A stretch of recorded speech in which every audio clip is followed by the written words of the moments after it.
Hi, I'm Gary White. Beth Overhow. And Yvonne McNary. And Merry Christmas. Merry Christmas. Merry Christmas to you. Merry Christmas to everyone out there as well. This is our Christmas Spectacular 2010. And we have lots of fun stuff coming up for you on this show. And let's start off. We did some cooking for this year as well. And tell us about who you have cooking for us this year. Okay, I had Jeanette Spalding, who is an award-winning chef, cook, baker from this area. And she was on the show, and we baked candy for Christmas. And actually, we didn't bake it. It's more like boiling it to get it to the right temperature. You have to be very patient, don't you, with that? Yeah, you have to be very patient, and you have to have a candy thermometer. Right. In order to get it to the right temperature at the right time so that you get the right results. And not only did we make candy with different types of nuts, but we used seeds as well, and some different spices this year. And she also helped us out with Christmas gifts by showing different packaging for our candies after you make it. And, you know, different packaging, age accordingly, you know, for kids and for adults, and just all different kinds of options that you have with candy. So she did a really good job, and she also shared the recipe with our viewers. Great. So here we get to see some of that candy. Do you get to taste it, Beth? No, I hope there's some left over. Well, maybe if Yvonne will share with us. We'll have to wait and see. More like if Gary would share with us. I'm not in the video. But here, There was your little hand crawling up on the that's table. true. I hope it was. Or else it was something else. Could have been Lucky Geiger. Hey, that little mouse was stirring. But here's Jeanette Spalding and Yvonne making some different brittle. Okay. Hi, this is Yvonne McNary, and I'm here this evening with Jeanette Spalding. How you doing, Jeanette? Hi, how are you, Yvonne? I am fine, and I think I'm going to be feeling better, though, after we get done this evening.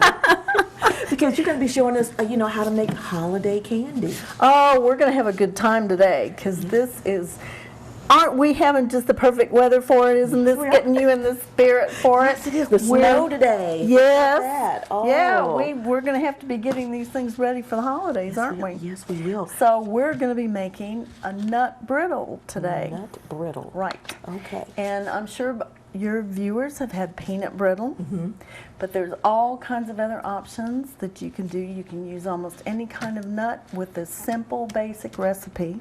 Okay. Which Okay. you are going to show us. Right. We're going to do that. First, we Well, let want me say this first of all. Tell Okay. everybody out there to get their pencils and paper together so Okay. they can take some notes today. You all heard her. That's You right. all Take heard some her. notes because this woman here, she knows what she's doing. I have tasted her brittle. And it's good stuff. Okay, let's go ahead and get started. Well, we want to get some of our supplies together first. You're going to need a candy thermometer Okay. Now, why would I Okay. need a candy thermometer? because we want to be sure that we get our basic sugar liquid cooked up to the right temperature so it gets the right amount of hardness, firmness to it. Okay. Because if it stays too soft, you're not going to be able to break it up into pieces. Okay. Okay. You're going to want a 2.5 to 3 quart heavy saucepan, and preferably with a lid. And there's a trick with that lid, which we're going to share with your viewers today, Alright. that makes this simpler. Okay. And our other ingredients, in addition to our nuts, whichever kind of nuts or seeds you want, are just some granulated sugar and some corn syrup. Is that it? That's it. Wow, this really might be easy. It is easy, and it's a wonderful thing for people at home as long as their children are old enough to be careful about how hot this gets, because we are going to cook it to almost 300 degrees. Wow. And of course that sugar syrup gets really sticky.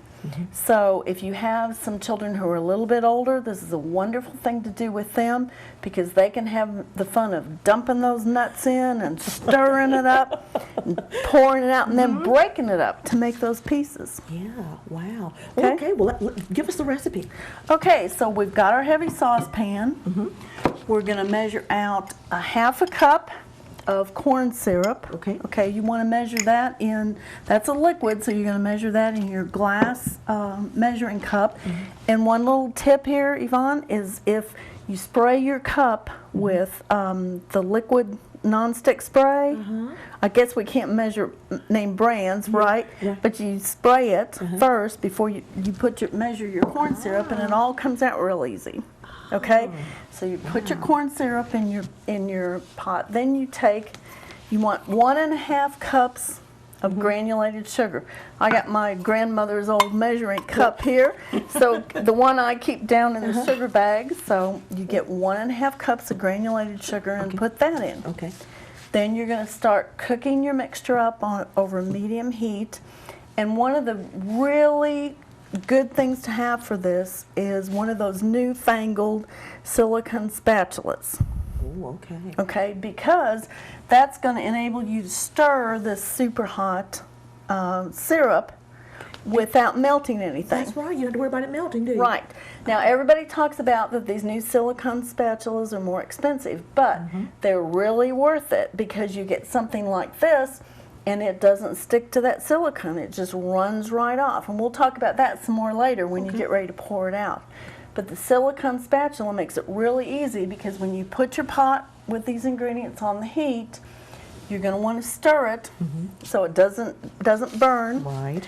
over medium heat, and you keep an eye on it. Now, here's the trick we promised you. Okay. Now, because the granulated sugar gets up around the edges of the pot and it won't cook up right, if once you get that to liquid, if you just put your lid on it and let it sit there and cook, it's going to take you about 20 minutes to get it up to temperature.